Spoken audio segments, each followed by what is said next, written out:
Hi friends, இப்போ நம்ம சிறகடி காசை பார்க்க போகிற சிறகடி காசையில் வந்துட்டு முத்து மண்டபத்தை விட்டு கோச்சிக்கிட்டு போயிட்டாருன்னு சொல்லிட்டு என்னோட சொத்துவே என் முத்து தான் சொல்லிட்டு மீனா ஒரு டைலாக் அடிச்சுட்டு கிளம்புறாங்க.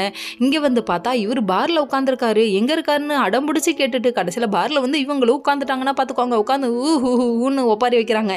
யார்? நம்ம சீதா. மீனா ஒரு பக்கம் முறைச்சிக்கிட்டே பார்க்குறாங்க. பார்க்குறத வரு பரங்கிக்காமண்டுச்சு. பண்ணுறதெல்லாம் பயங்கரமான வேலை. ஆனால் முறைப்பு மட்டும் இவரு இப்படி குறையவே மாட்டேங்குது அப்படிங்கிற மாதிரி பார்க்குறாங்க. கடைசியில் பார்த்தா நீ எந்திரிச்சு போன்னு சொல்லி கேட்க, மாமா எனக்காக வாங்கன்னு சீதா ஒரு பக்கம் கதறாங்க. வருவாங்களா வரமாட்டாங்களா, கல்யாணமே நடக்காதுன்னு சொல்லி கிண்டல் பண்ணிட்டு இருக்காங்க நம்ம ரோஹிணியும் மனோஜும். என்னடா நடக்க போகுதுன்னு வெயிட் பண்ணி பார்த்துட்டு இருக்க டைம்ல அதாவது கெஸ்ட் எல்லாம் வந்துட்டாங்க. யாரடா கெஸ்ட்னு சொல்றேன்னு பாக்குறீங்களா, நம்ம அருணோட கூட வேலை செய்யறவங்களா பெரிய பெரிய அதிகாரிகள்லாம் வந்திருக்காங்க. இதை பார்த்தோன்னே ரொம்ப ஷாக் ஆயிட்டாங்களாமா.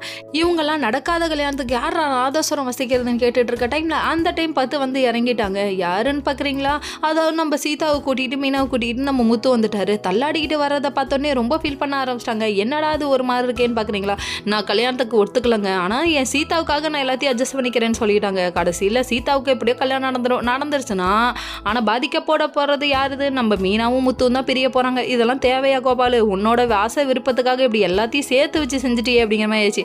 இதுக்கு தாங்க கூட பிறந்தவங்களுக்கு சாட்சி கையெழுத்து போகக்கூடாதுங்கிறது லைஃப்பில் பாதிக்கப்படுறது நம்மளா இருக்கே அப்படிங்கிற மாதிரி ஆயிடுச்சு. ரொம்ப ஃபீல் பண்ணுறாங்க. இதுக்கப்புறம் புரிய வச்சு நம்ம ரவியும் ஸ்ருதியும் சேர்ந்து தான் நம்ம முத்துக்கு புரிய வச்சு எப்படியோ சேர்த்து வைக்கணும்.